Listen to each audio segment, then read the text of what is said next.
When I was growing up many years ago, it was a few decades, Darren. Many years ago, many years. One of the things that I loved was steam locomotives, steam trains. And I remember being on them, watching them, observing them. And it just struck me as it was leaving the station, the power of these steam locomotives was just so powerful, and just to move the carriages an inch and then a foot, 10 feet, whatever it was. But that whole idea of moving and building momentum really captured my imagination, which is our topic of today, right? Is momentum. And if I can just throw in another metaphor, Darren, before handing it over to you, riding a bike. The first time I got on the bike, right? And I remember, my dad holding onto the back of the bike while I was trying to pedal. Yep. Getting moving was really hard and I was wobbly but once I got up to a reasonable speed, it became quite easy, which is, I guess, the whole idea of momentum, isn't it? That's what we're talking about. So Darren, tell us about momentum.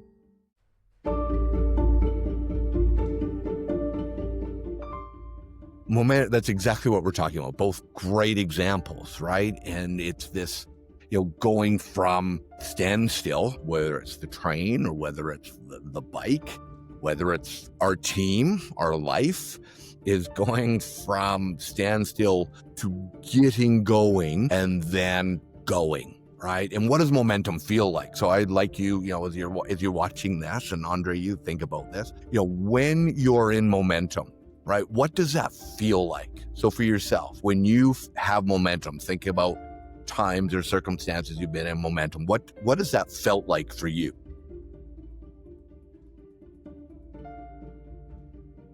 Yeah, it's effortless, and it just seems to be, everything just seems to work. Not putting huge energy to keep it moving because the entity or the team is moving. You've done the hard work.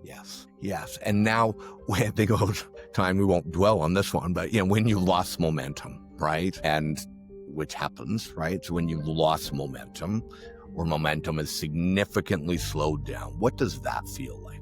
Sleepless nights. When I've lost momentum, you go into a spiral and you keep trying to figure out what's going on, what's happening, what are the causes. We were going really well and then something happened. Is it an external factor? Is it an internal factor? Is it something to do with me? What are the behaviors I need to do to get that momentum back? Yeah, it becomes this, how do I get it back, right? Because when you have it, it can feel like anything is possible, right? It feels like, let's go, right? And when we lose it, even the easy things can start to feel hard. Yeah. And that is this power, this beauty, if you will, of momentum. So really what we want to do as leaders, one way to look at what our role is, it's to create and maintain, sustain, and grow momentum, right? Is to get it going, keep it going, and ideally accelerate it as we go. And so that is what we want to focus on, is how do we do that? And so the creating part is often the hardest part. It's getting it going, right? When you, on a plane, we look at the fuel, is the amount of fuel proportionately that it takes for that first turn of the wheel is proportionately when it uses the most amount of fuel throughout the entire trip, right? So going from stop to takeoff is when most of the fuel is used. The least amount of fuel, of course, is when it gets up into the jet stream and it's cruising. It's called cruising. And so what we want to do is, how do we get that momentum going? And so that's what we're going to do in our next episode, is we're really going to focus on how do we get it going, and then how do we sustain it, then how do we accelerate it? Okay? So does that make sense? Perfect. Something just came to my mind, an acronym. You know how I like acronyms. BUS. Right? BUS. Building momentum, using momentum, sustaining momentum. What do you think? Very nice. There you go. In the moment. Ladies and gentlemen, this is how it works. This is how Andre. But we love talking with each other. This is momentum. right? This is Yeah, an absolutely. example. Oh, build, give a bus example here, right? Is that when when you've got an objective and you get into the right frame of mind, this great example of momentum, right? Things kind of start to flow Yes. easily. So Fantastic. that's awesome. I love it. So Okay. we'll be tying that in. So in the spirit of building the momentum, using the momentum and sustaining the momentum, is a couple of questions for our viewers at home for our next session.